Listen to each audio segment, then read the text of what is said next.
Fala galera, esse é o nosso podcast Fiz e Resenha. Estamos de volta, pessoal, depois de uma breve pausa, estamos voltando. Esse é o nosso episódio 1 da segunda temporada.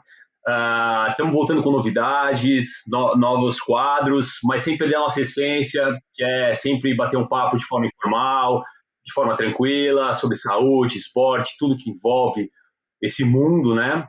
E hoje vai ser um dia especial, o primeiro convidado aí do nossa segunda temporada, mas antes eu vou apresentar nossos colegas de mesa. Rodrigão, tudo bem com você?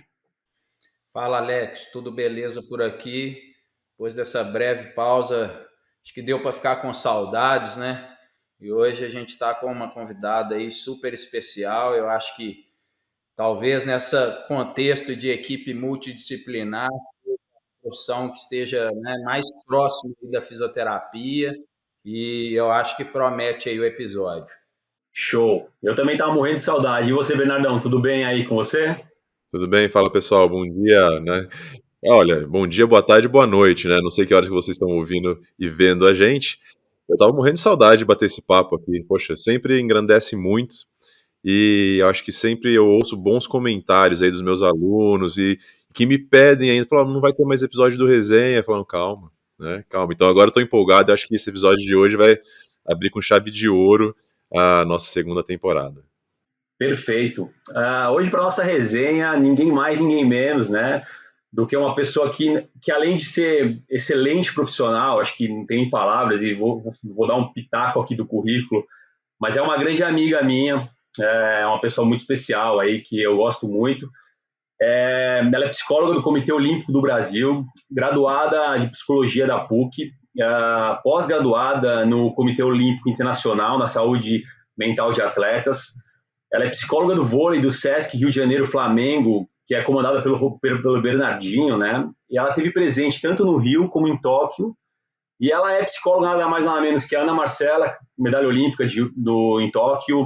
Uh, quem mais? Bruno Fratos, medalha de bronze. A Luísa Stefani, medalha de bronze também. E o Gabriel Medina também, né? Nosso tricampeão mundial.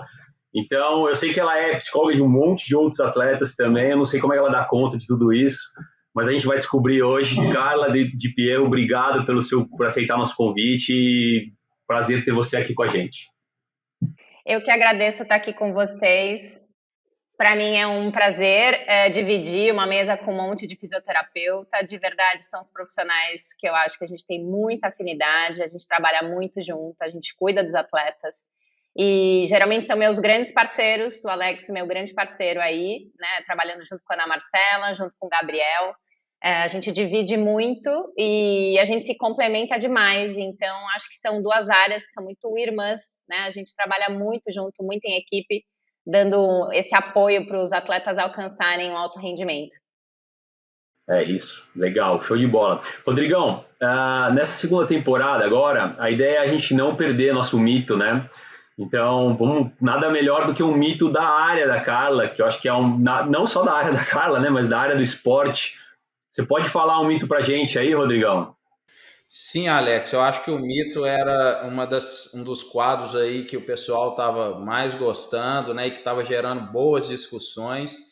E eu acho que esse link aí entre a fisioterapia, a psicologia, principalmente nas últimas 2 décadas aí, que a implementação do modelo, né, biopsicossocial veio tomando, né, mais corpo entre nós profissionais fisioterapeutas, aproximando um pouco mais aí da psicologia. Eu acho que um momento pós-pandemia também, que vem se falando um pouco mais sobre saúde mental, as pessoas cada vez mais abertas para esse tema. Eu acho que a Carla vem trabalhando bastante aí nesse sentido, né? Porque eu acho que nós vamos focar aí num subgrupo, talvez de atletas de alto rendimento, mas o reflexo maior na sociedade, eu acho que também chega nesse grupo. E o mito de hoje é sobre um tema que eu acho que tem tudo a ver com as duas áreas, é o famoso no pain, no gain, cara. Tá com você a bola aí para discorrer um pouquinho. A gente, né, deixa sempre o convidado à vontade para derrubar ou para validar o mito, tá bem, cara?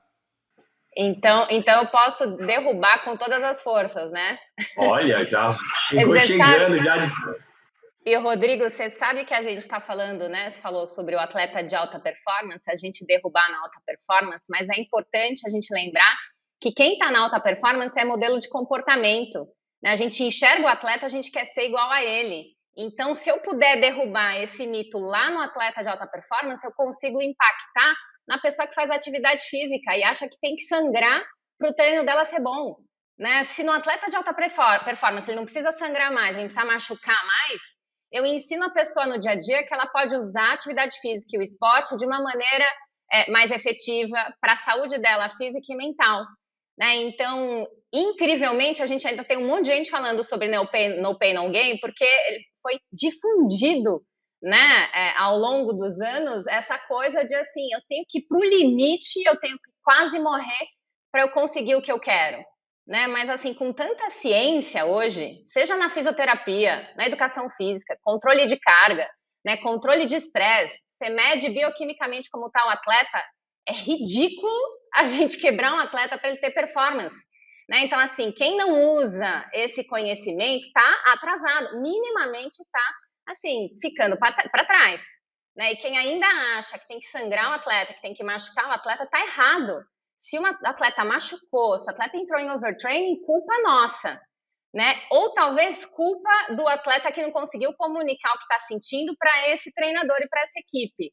Ou culpa dessa equipe que ainda não criou um ambiente onde tenha uma equipe interdisciplinar, onde o atleta possa falar o que ele sente, onde a gente possa medir, né, o sono dele, o estresse dele. Então, assim, de novo, é uma equipe que está ultrapassada.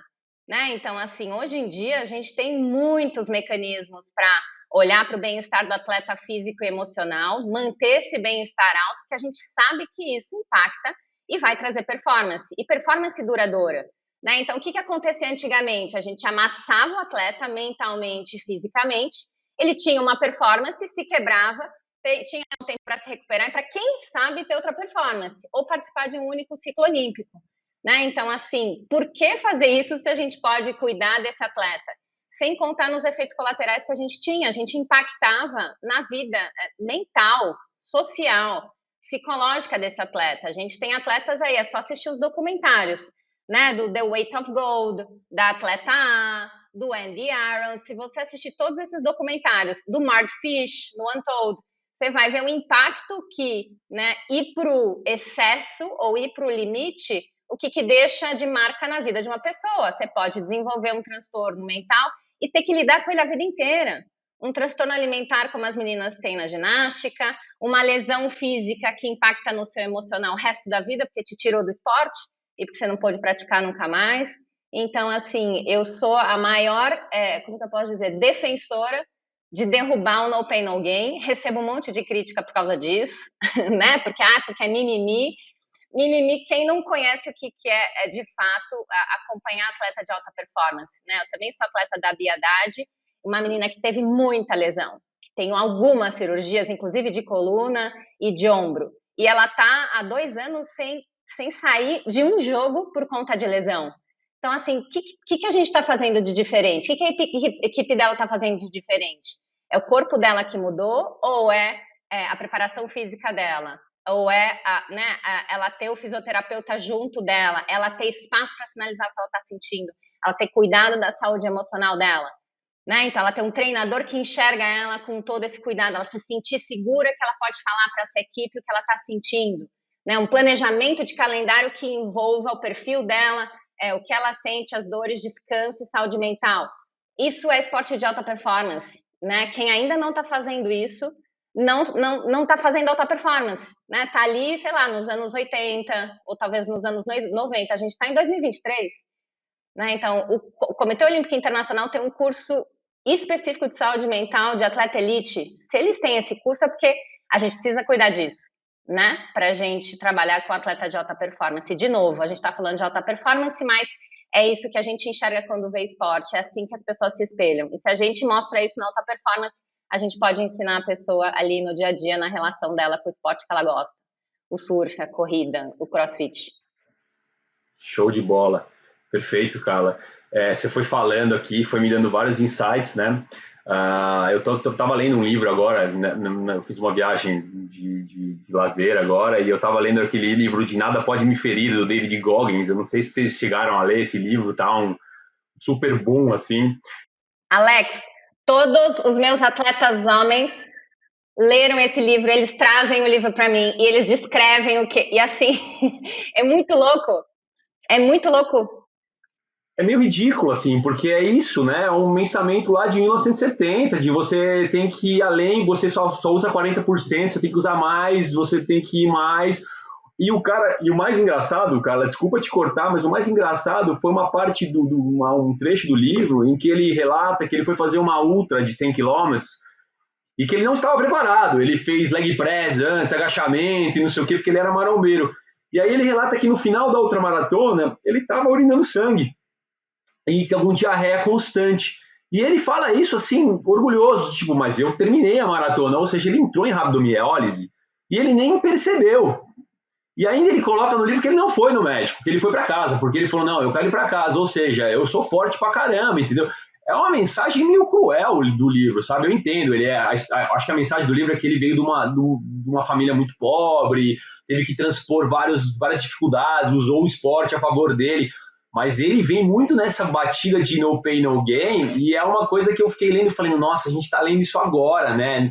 E um cara pode estar lendo agora e achando que isso é legal, né? Mas, Alex, isso pega nos atletas, principalmente nos meninos, de um jeito tão impactante. Atleta olímpico lê o livro e segue o David Goggins, assim, boa parte, estou falando sério, 50% dos meus atletas homens leram o livro, seguem os podcasts e seguem ele e falam, esse cara é incrível. Porque ele ensina, né, essa questão da resiliência que bate muito com esse imaginário do que quer ser homem, o que quer ser macho, né, que é aguentar até o fim, é urinar sangue. Esse cara nem sabe o que é rabdomiólise. E a maioria das pessoas que está escutando a gente que não é físico também não sabe. E olha a importância da gente passar conhecimento. A gente só está aqui derrubando no pain, no gain porque a gente tem conhecimento de psicologia, de fisioterapia e de um pouco de medicina e de preparação física. Né? Quem não tem esse conhecimento vai seguir o coach que vai dizer, vai até o fim sangrando.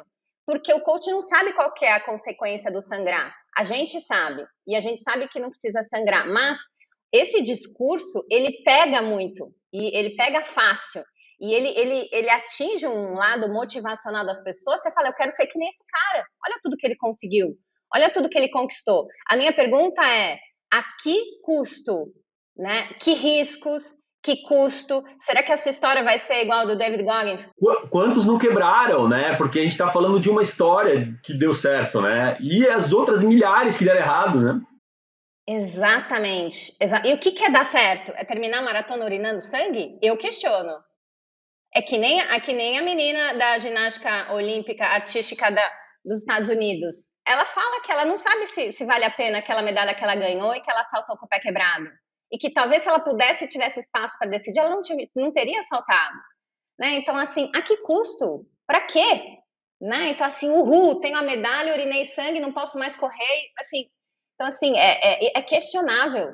Todo mundo aqui é profissional de saúde. A gente está olhando também para a saúde. Isso não quer dizer, né, não se sacrificar, não se dedicar, não suar para caramba. Né? A gente acompanhou a Ana Marcela ganhar a medalha de ouro. É isso. E não tem ninguém mais dedicado e que se sacrificou tanto quanto a Ana Marcela. Ela merece aquilo ali. Né? Mas a gente, ela tinha o cuidado da fisioterapia, tinha o cuidado da psicologia, ela tinha o preparador físico do lado, ela tinha um treino específico para ela e ela tinha muita dedicação, muito esforço para alcançar aquilo que ela queria, mas, né, não a custo de uma saúde mental ou da saúde física dela. Eu acho que ela tinha eu acho que acima de tudo tem uma medicina muito boa envolvida ali que pode controlar e levar você num limite que é um limite que a gente consegue controlar, né? Eu acho que esse é o grande ponto. E por isso que uma equipe ideal tem uma psicóloga para poder ver se está passando esse limite emocional, tem um fisioterapeuta para ver se o limite físico, né? Que é o que a gente fala sobre carga e demanda, né, Bernardo? Que é quanto você consegue segurar da carga e demanda, que é onde o atleta quebra, porque, quando a gente fala de carga e demanda, nada mais é do que isso, né? É o cara que passa do limite e acaba se lesionando, né? Ou o cara que sobe demais a volume, ou principalmente a carga, de uma maneira que ele não está preparado, os tecidos dele não estão preparados, né? Aí entra aquilo que a gente estava falando, né? Que na verdade que a gente sempre fala, né? O que machuca o atleta é o volume. Só que ele precisa colocar o volume de uma forma adequada dentro das características físicas, características biológicas e capacidades, vamos chamar assim, de capacidades globais. Me corrija se estiver falando alguma besteira, cara, mas eu chamo de capacidades globais, é o link da parte bio, psico e social. Porque não adianta nada se eu não estou preparado, por exemplo, mentalmente, para eu socar carga no cara. Se eu não estou preparado fisicamente para eu mandar ver no volume. Agora, eu preciso entender se psicologicamente e fisicamente eu posso colocar esse volume. Isso vai interferir para o rendimento, vai interferir para a recuperação. Então, eu estou achando fantástico esse ponto, a gente abordar esse ponto, porque são várias etapas de uma construção gigante para a gente chegar no resultado, né? E aí eu quero, bom, assim que a gente parar o mito, já estou pensando o seguinte, entrar nessa parte, como que é trabalhar essa parte da frustração do atleta, justamente por ele quebrar, por ele não atingir esse objetivo que era, ele deu sangue aquilo, saiu vomitando da piscina, saiu urinando sangue após o treino, mas não atingiu o objetivo que ele quer, né? Eu acho que isso é uma coisa, eu gostaria muito de abordar esse assunto hoje também para a gente discutir. E levantando isso que você trouxe, né? Então, essa é a nossa questão, né? A pessoa urina sangue, se machuca e ainda não chega no objetivo. Então, tem essa alternativa também, sendo que existe o caminho do controle, do autoconhecimento, de você fazer o ajuste de carga, né? E aí também eu trabalho muito com atleta amador, e eu tive a chance de ser atleta amadora por muitos anos, né? E o ambiente do atleta amador é assim, por que ele consegue e eu não? Por que ele treina junto comigo e ele vai melhor e eu não vou? Né? E aí tem um monte de respostas para essa pergunta, né? Assim, quem foi você? Qual a sua história de vida? Qual que é o seu DNA? Quando você fez esporte quando você era criança? O quanto que você trabalha e você descansa? Será que essa outra pessoa trabalha e ela consegue descansar mais que você? O quanto que você é estressado e lida só com as suas coisas da vida e a outra pessoa não? Então a gente vive nesse mundo onde a rede social faz a gente se comparar muito, né? E a gente vai estabelecendo algumas metas assim muito pouco atingíveis às vezes. E pior, né? Às vezes as pessoas vão usando métodos para tentar atingir uma meta que supostamente o corpo dela e a vida dela não ajudam, né? Eu vou fazer uso de substância sendo atleta amador para atingir algo que supostamente, né, meu corpo não seria capaz de atingir, né? E aí uso de doping, né, indiscriminado em alguns esportes, o que é uma pena. A gente vai perdendo o mais legal do esporte, que são os valores do esporte, né? Que tem a ver com respeito, com cooperação, com você fazer amigos, com você atingir metas cooperando com o outro, com você se conhecer e conhecer seu corpo. Então, isso eu fico triste, né? A gente fala de esporte, o povo mira só no resultado e mira só em conquistar, e aí vira um ambiente, sabe, meio egocêntrico, meio egoísta, meio vaidoso, quando é um lugar para a gente compartilhar, dividir, sentir emoção junto, né? Se conhecer, romper limite junto. Muito legal dos atletas olímpicos que eu trabalhei em Tóquio, tanto Ana Marcela quanto o Bruno, eles fizeram uma medalha, uma réplica, entregaram para a equipe interdisciplinar, porque eles falaram, isso aqui é nosso, né? O meu esporte é individual, mas foi a gente, esse time, que alcançou isso junto. Isso é esporte, é trabalhar junto, independente se o esporte é individual ou não, vou precisar sempre treinar com alguém para me puxar, né? Então, acho que é o que a gente está fazendo aqui, compartilhando conhecimento, isso que eu aprendi no esporte, sabe? Cooperar, dividir, compartilhar, e eu acho que quando as pessoas vão para o lado só individualista, egoísta e vaidoso, a gente vai perdendo o que tem de melhor o esporte. Que legal. Eu até queria colocar um adendo aqui, pessoal, que a gente não colocou no currículo da Carla, mas você fez 3 Ironmans, né, Carla? Eu fiz 2 Irons e 7,70.3. 7. E sabe uma coisa legal? Uma vez eu estava conversando com a Carla e ela falou assim, pô, eu falei assim, você não tá afim de fazer? Ela falou assim, não, na época do Iron eu fazia, era uma época legal, a gente, né, eu não tô mais não tem mais essa equipe legal e tal. Então, assim, eu senti que ela curtia muito o negócio do triatlon pelas pessoas até, né? Pelo ambiente. Então, eu acho que isso que você está falando, né? Que eu acho bem bacana. E o segundo ponto que eu queria colocar, que aí eu abro até para discussão, que é a importância da equipe nessa relação de no pain, no gain, né? Eu lembro, acho que eu já citei isso nesse podcast, porque foi marcante para mim uma entrevista que eu vi com, acho que foi o Elson Miranda, que era o técnico da Fabiana Muren na época, e ele foi procurar um ambiente para treinar a Fabiana, ele queria um norte para treinar ela não era medalhista ainda, nada, né? E ele falou, putz, eu preciso fazer essa menina ser campeã, só que eu só tenho ela, né? Aí ele foi para os Estados Unidos, e isso ele contando, tá? Ele chegou lá, ele falou assim, cheguei num galpão de salto em vara, na época, ele falou assim, tinha umas 20 meninas. E aí ele chegou pro técnico lá e falou, olha, e aí, como é que é os seus treinos aqui? Pô, eu uso o fisiologista tal, e começou a falar dos livros tal, e o cara falou assim, não, aqui a gente só com o treino, é força pra caramba e vamos que vamos. E aí ele olhou e ele falou assim, não dá para mim, não é esse o meu, eu tenho uma atleta, eu não posso quebrar uma atleta. O cara pode, porque ele tem 20. Então, ali aquele ambiente era um ambiente hostil, assim, era 20 atletas, e pelo que eu entendi é o seguinte, vai sobrar uma, duas ali que vão sobreviver àquilo, literalmente, né? Aí ele falou, aí eu fui para a Europa. E aí ele chegou lá junto com a Zimbaeva e ele fez um período lá, e lá ele falou, lá era um ambiente parecido com o meu, ele tinha duas atletas e ele não podia errar, e ele usava metodologia, ele usava ciência. Eu achei tão legal porque isso faz muito tempo, pessoal. Eu acho que essa palestra eu vi, sei lá, em 2009, eu não sei, não lembro agora, não me recordo. Mas ele falou justamente essas palavras, eu precisava usar ciência, eu precisava controlar a minha atleta, né? Então, quando a gente fala sobre no pain, no gain, eu acho que a relação da equipe é extremamente importante, porque esse é um técnico que vai chegar para o atleta e falar, olha, se você for por esse caminho, você vai quebrar, entendeu? Vamos ouvir o fisioterapeuta, vamos ouvir a psicóloga para saber se a gente pode ir além ou não, né? Eu acho que esse é um ponto importante, né, Carla? Super. E assim, esse esquema de ter 20 atletas e uma sobra não está considerando as 20 atletas como 20 pessoas. Está considerando, traz aí essa galera, e aí quem sobrar, sobrou. Né? E quando a gente trabalha com um atleta, eu pelo menos estou trabalhando com o ser humano que está na minha frente. Eu não quero, ele não é descartável para mim. Ele é uma pessoa que tem uma história, ele é uma pessoa que tem um monte de coisa ali que eu vou valorizar e que eu vou legitimar. E como psicóloga, eu estou cuidando da pessoa. E eu acho que isso é um pouco um outro mito, né? Que no esporte não é saúde. Isso é um outro mito, né? No alto rendimento não tem saúde. Tem que ter saúde. Né? A gente tem que fazer ter saúde. A gente que é profissional de saúde tem que fazer ter saúde lá dentro. Né? Não dá para uma menina estar com um transtorno alimentar instalado com 10, 11, 12, 13 anos. Não dá para um menino estar com uma depressão com 16 anos. Tem alguma coisa errada aí, nesse ambiente. Né? É um ambiente que é para ser de desenvolvimento, não é um ambiente para ser de adoecimento. Então, como profissional de saúde, assim, é nossa obrigação manter esse lugar como um lugar onde tenha, sim, saúde. Vai acontecer casos? Vai. A gente vai trabalhar na prevenção, mas vai ter caso que vai escapar.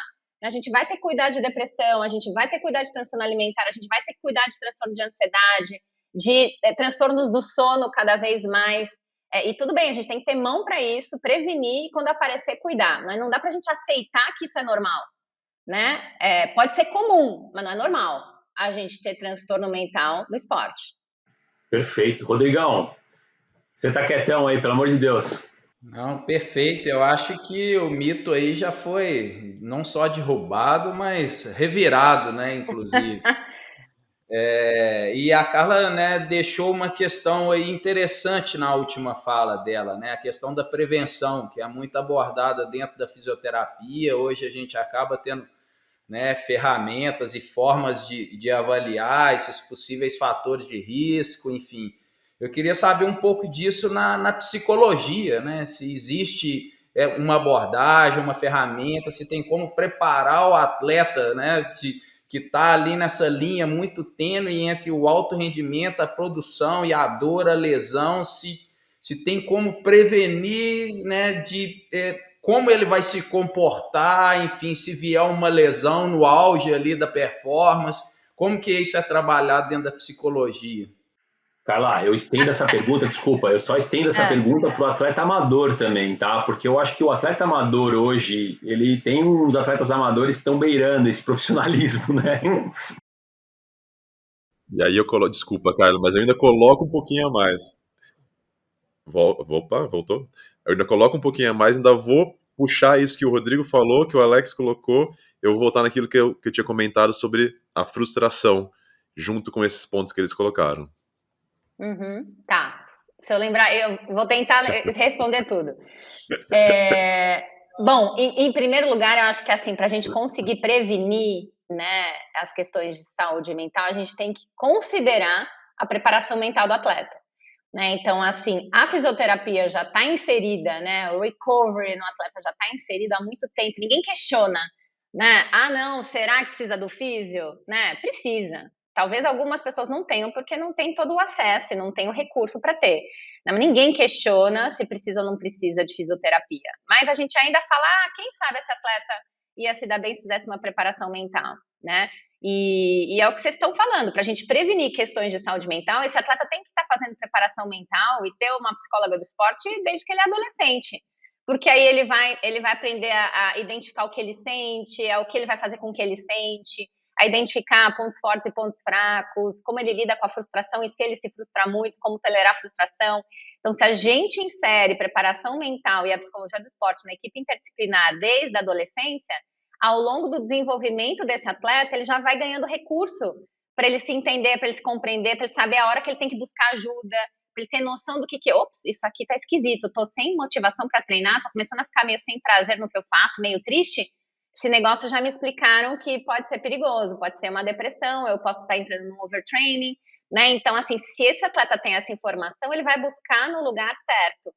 E se a gente também quebra o estigma, né, de que preparação mental não tem nada a ver com necessariamente doença mental, a gente está ensinando que, assim como ele treina a parte física, técnica e tática, ele pode treinar as habilidades psicológicas dele. Eu acho que esse é o primeiro passo para a gente prevenir, tá?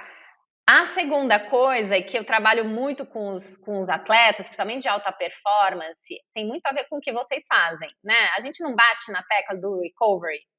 Não tem que fazer, não tem que descansar, não tem que comer, não tem que fazer liberação miofascial, entrar na banheira gelada e ir para quente.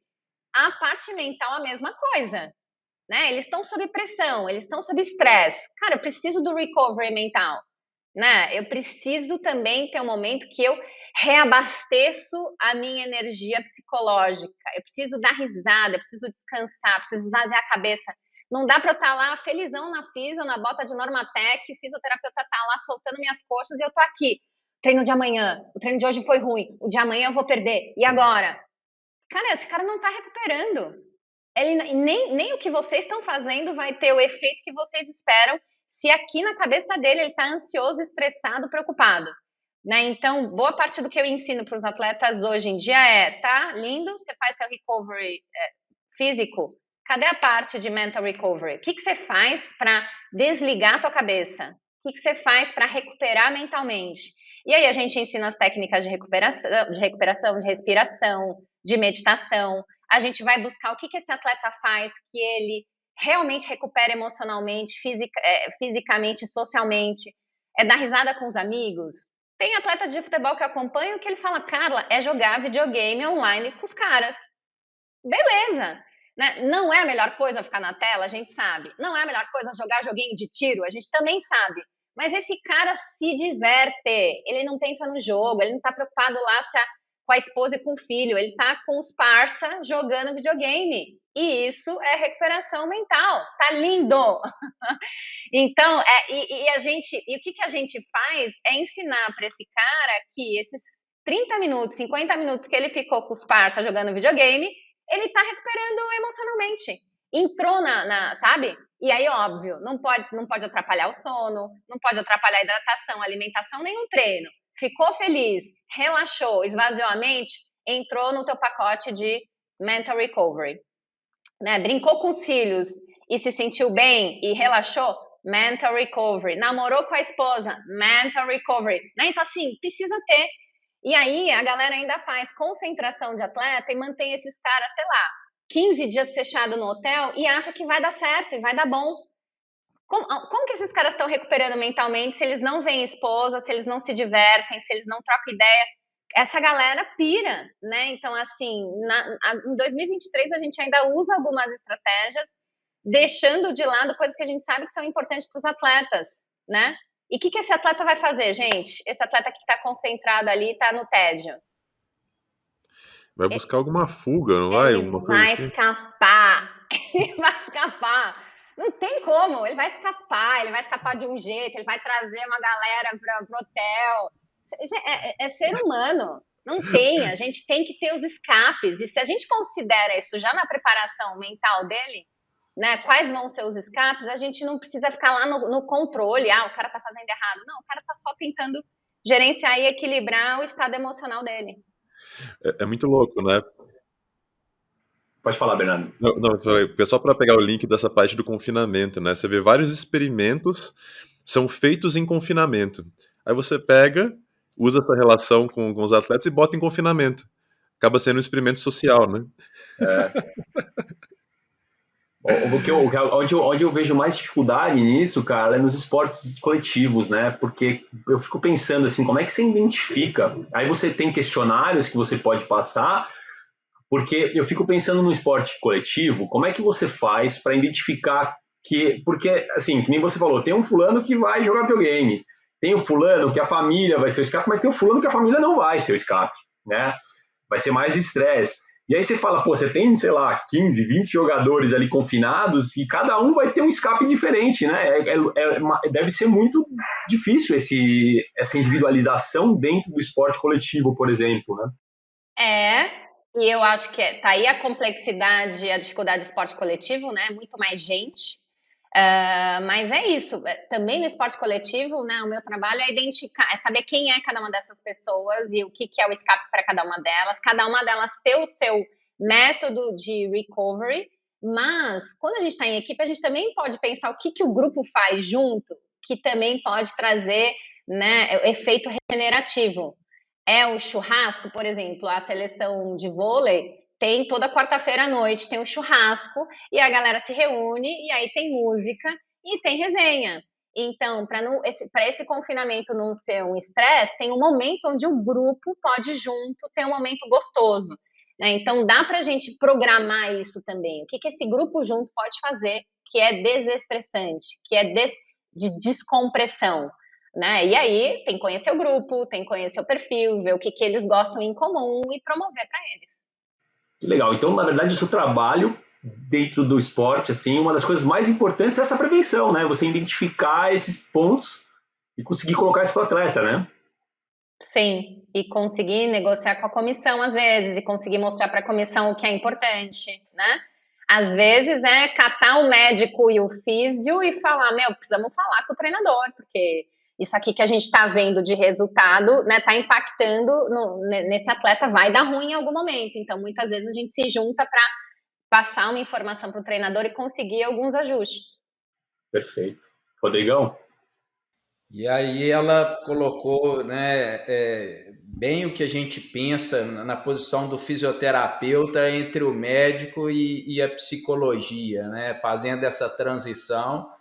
E aí a gente falou de prevenção e veio a dor, né? Veio a lesão.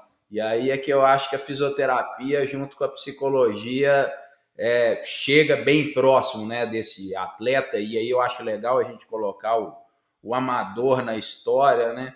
De onde vem essa multidimensionalidade, todos os drivers aí psicossociais relacionados à dor, né? Hoje a gente já sabe que, né, que dor não é o tamanho da lesão, enfim, mas tem essa perspectiva subjetiva do atleta, da pessoa que está vivenciando a lesão, de colocar uma classificação de gravidade ali, né? E isso, às vezes, vem junto com um sofrimento maior, com uma perspectiva de futuro assim, mais incerta, né? A partir desse momento, Carla, como que vem assim, um atleta que já vem com algumas crenças enraizadas, isso é mais comum no esporte ainda, né? De que eu estou com uma lesão muito séria e ele julga muito ali a questão da percepção de dor em cima de algumas crenças prévias dele. Eu acho que essa é a nossa maior dificuldade na fisioterapia, de ir trabalhando isso com o atleta, mas a pergunta vem no seguinte, de qual é o momento a gente realmente levar essa demanda para a psicologia e quando a gente, né, dentro da fisioterapia,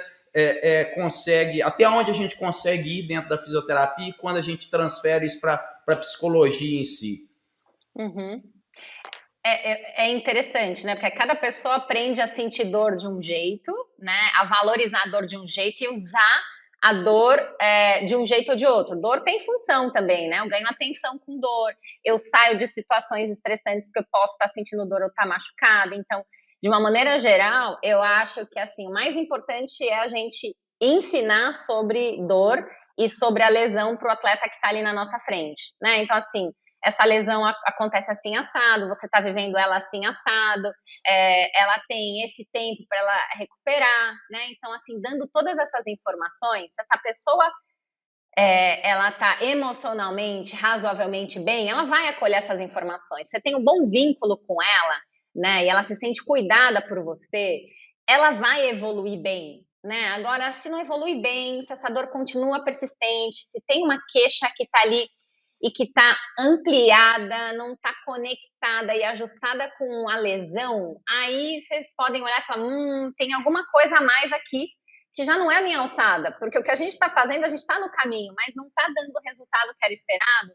Eu pensaria no encaminhamento, porque pode ser que essa pessoa esteja hipervalorizando essa dor, pode ser que ela esteja vivendo outras coisas que promovam dor na vida dela, e aí pode ser até uma dor emocional, sei lá, estou frustrada com algumas coisas, e potencializa, né, como ela está vivendo a própria reabilitação, e tudo vai ficando muito mais difícil, né? Então, quando a coisa emperra, eu diria, no trabalho de vocês, eu diria que é hora de talvez encaminhar, porque aí não é só fisioterapia, né? Tem outras coisas acontecendo aí na vida dessa pessoa, né?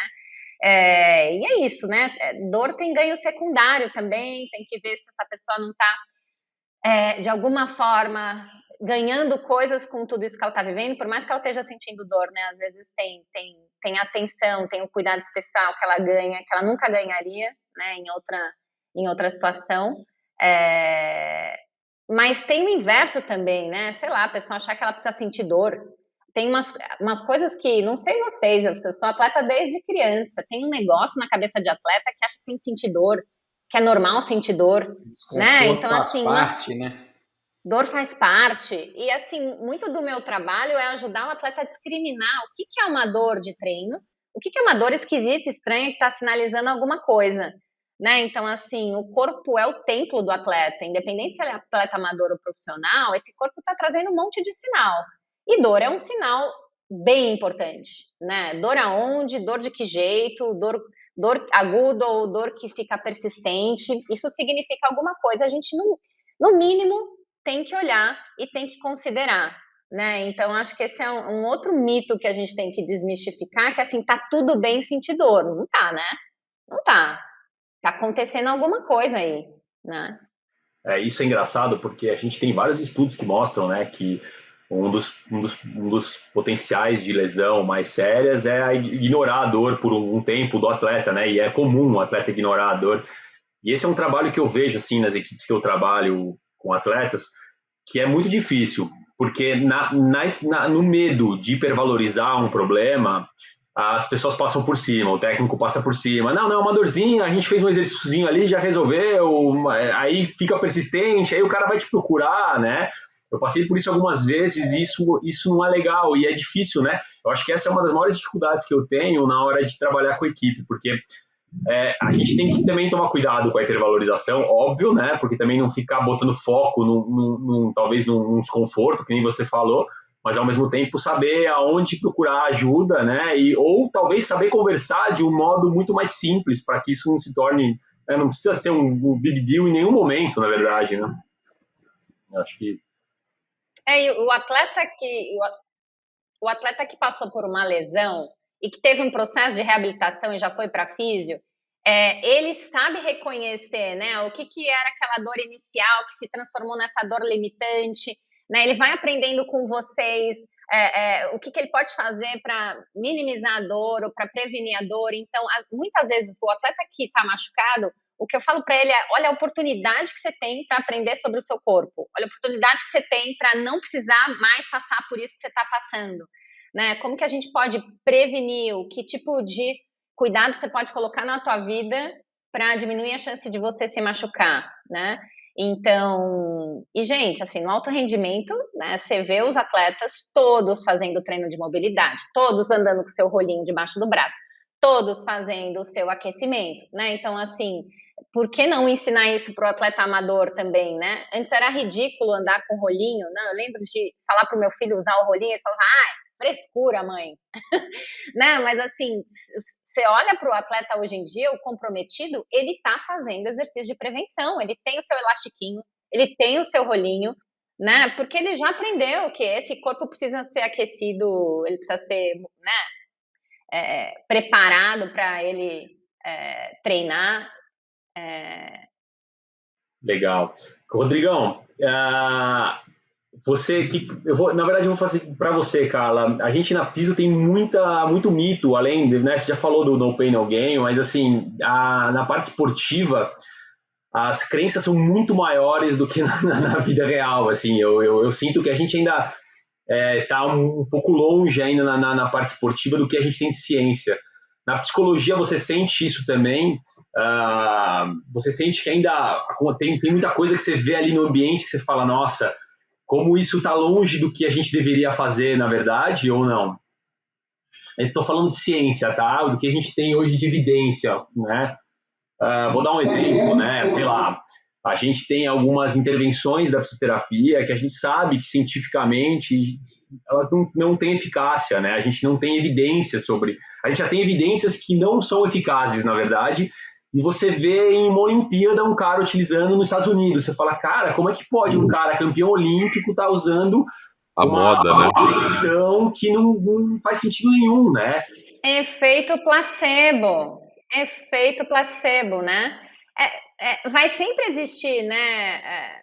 Assim, claro que existe na psicologia. Eu acho que tem lá, sei lá, as dicas dos coaches, mas você sabe que a gente consegue explicar através de algumas coisas da psicologia, da análise do comportamento, o que algumas, né, algumas técnicas aí que as pessoas fazem, como que impacta de fato emocionalmente nos atletas. Sempre vai ter, eu acho, que essas coisas que cientificamente, né, não são tão comprovadas, mas, bom, você trabalha com alto rendimento. Se funciona para o atleta, por que a gente vai deixar de fazer? E se não tem um efeito colateral negativo, qual que é o problema, né? Então, eu acho que, assim, os atletas vão criando os rituais deles, né?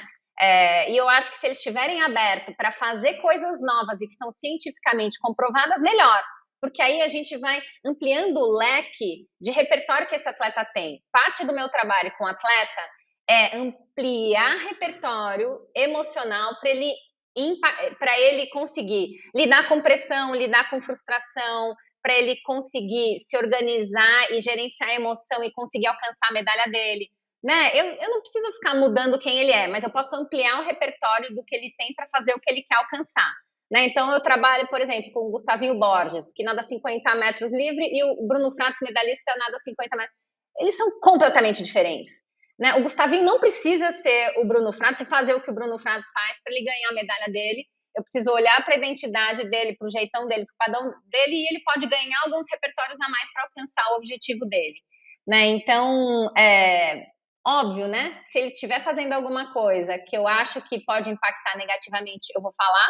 Mas se o que ele faz bem para ele, tá tudo bem. Perfeito.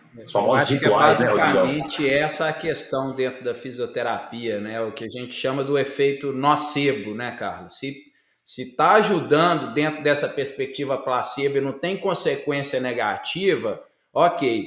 Mas a questão é quando isso pode gerar alguma repercussão a médio e longo prazo no sentido de influenciar o autogerenciamento, o autocuidado, uma dependência do profissional, né? Então, eu acho que isso é o que complementa um pouco esse raciocínio, né? É não ter essa consequência negativa, né? Enfim, Sim. o cara tá fazendo uma ventosa ali, por que você tá fazendo? Ah, não, porque a minha musculatura tá presa e ela é sempre presa todo dia e eu sempre preciso fazer isso para me entrar na piscina, né? E o fisioterapeuta tem que estar aqui comigo sempre, enfim, né? Isso vai virar uma...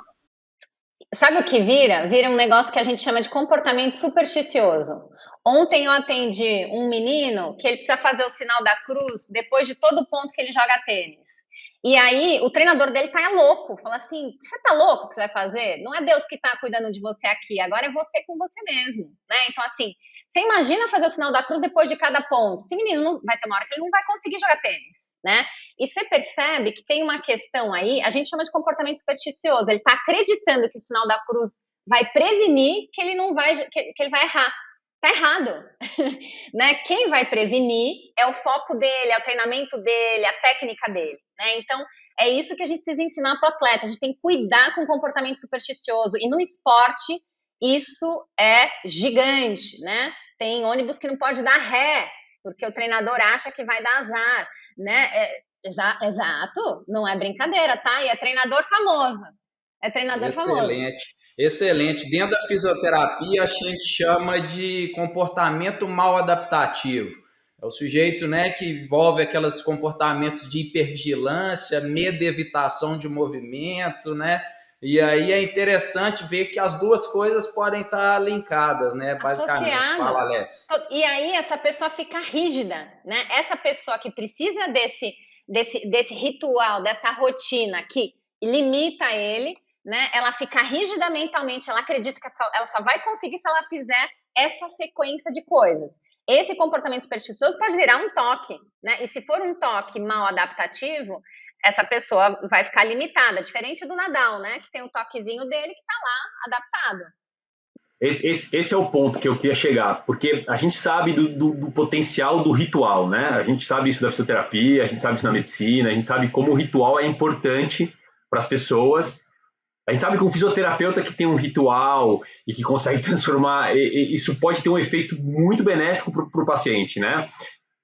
Quando que é um ritual benéfico, que é legal, e quando vira um comportamento que a gente pode ter problema? Por exemplo, o cara pode fazer o sinal da cruz e ser um ritual dele e ser benéfico, ou não, entendeu? Porque isso eu vejo muito, assim, desde a minha época de nadador, nossa, eu, por exemplo, tinha o ritual do próprio Cielo, eu batia no meu corpo inteiro já muito tempo atrás. E era um ritual meu, assim, eu batia no meu corpo e se eu não batesse era alguma coisa estranha, entendeu? Ou antes do treino, antes de chegar na competição, algum ritual que você sabe que você faz sempre, talvez seja até um momento ali de mindfulness, né? Que você está no momento presente ali fazendo aquele. Mas quando isso vira um comportamento que pode ser um comportamento ruim, cara? O ritual é super importante. Atleta que não tem ritual e não tem rotina está perdendo uma parte importante da preparação mental. O ritual traz familiaridade, aumenta foco, né? O ritual ajuda ao processo de o que vem logo depois, né? Para que serve cada uma das coisas que eu estou fazendo. É super importante ter ritual em formato de rotina, né? O que é o problema? Quando essa coisa é tão rígida e tão fechada que se eu não faço um pedaço do ritual, tá tudo errado e não vai dar certo a minha vida, né? Então, assim, esse ritual precisa existir, mas ele precisa ser flexível. Se eu tô um pouco atrasado ou um pouco adiantado, eu preciso ser capaz de flexibilizar o meu próprio ritual e usar esse tempo a meu favor, né? E não é um ritual que ganha jogo, né? É entender que aquele ritual aumenta a probabilidade de eu me sentir preparado para eu entregar a minha melhor performance. É isso, o ritual serve para isso, aumentar a probabilidade para entregar a minha melhor performance e me deixar preparado e pronto. Né? Ele não vai ganhar resultado, ele não vai ganhar jogo, ele não vai também te ajudar a perder, né? Se você não fizer parte do teu ritual. Né? E, na verdade, quem está no controle ali, né, o atleta tem que sentir que ele está no controle, ele pode fazer o ajuste do ritual a hora que ele quiser, dependendo, né, se está frio, se está calor, se ele chegou atrasado, se ele chegou antes, se ele dormiu um pouco menos ou dormiu um pouco mais, o atleta tem que ter autonomia para fazer ajustes dentro desse ritual. Aí a gente tem um ritual saudável, um ritual, né, adaptativo. Show. Show, legal. Rodrigão, a gente tem que fazer uma última rodada aí, pessoal. Tá sendo super legal o papo, mas se a gente deixar aqui, a gente vai ficar horas e horas, né? Rodrigão, você quer falar alguma coisa, cara?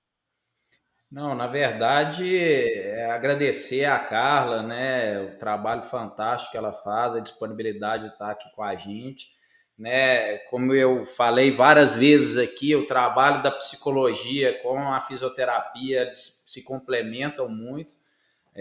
Quero mandar um abraço aqui também para a Laura Botelho, que é uma super fã sua, viu, Carla? Vem se destacando aqui em Minas, dentro da psicologia do esporte, já fez alguns cursos aí com o seu grupo, me ajudou aqui numa pauta prévia, né? A minha esposa também é psicóloga, enfim.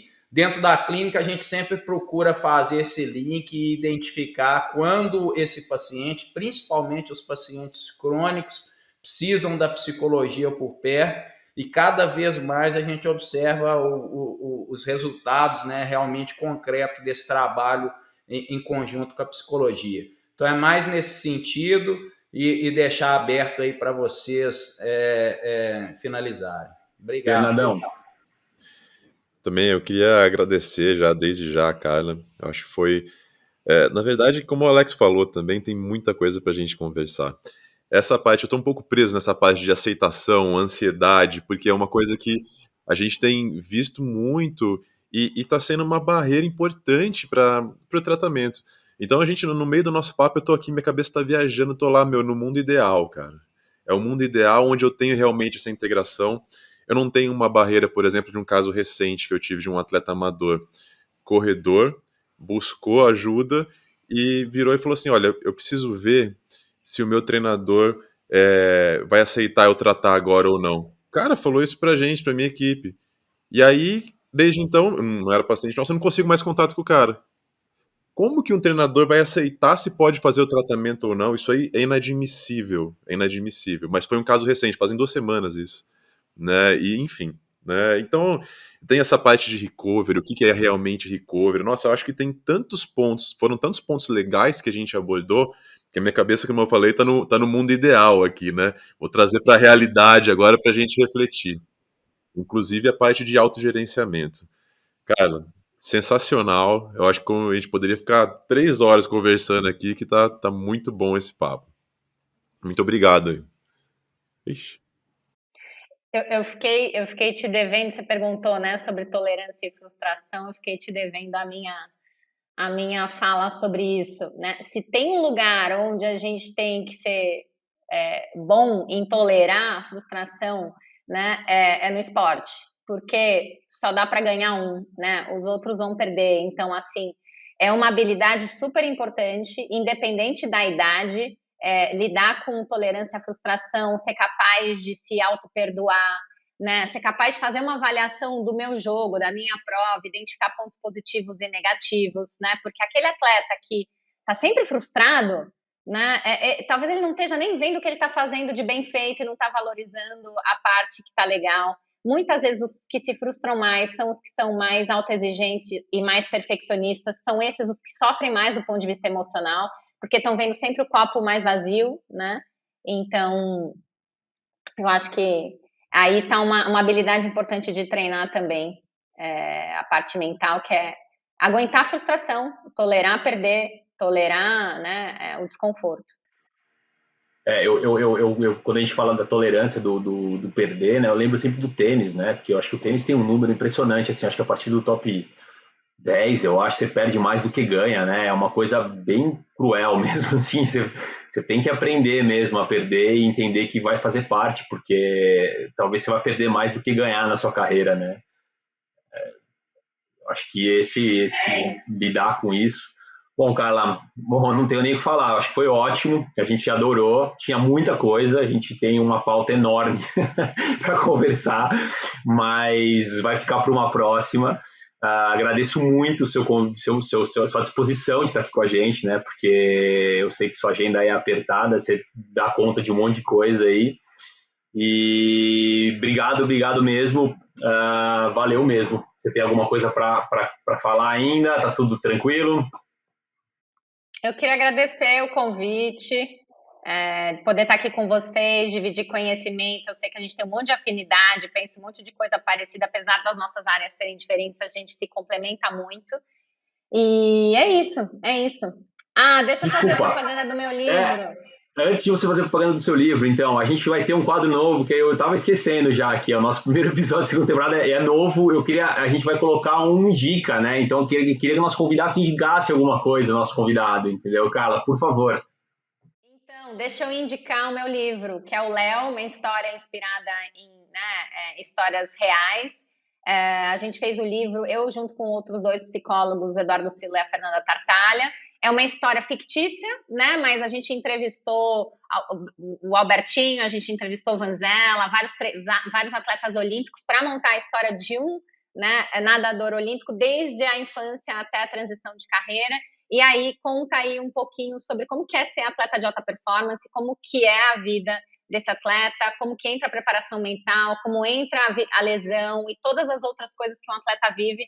Então, quem quiser ler, o nome é Léo e, bom, tá à venda em todas as livrarias aí. Eu já li, é legal pra caramba, pessoal, vale muito a pena. Valeu, galera, obrigado aí. Vamos para uma próxima aí. Valeu. Valeu. Tchau, gente.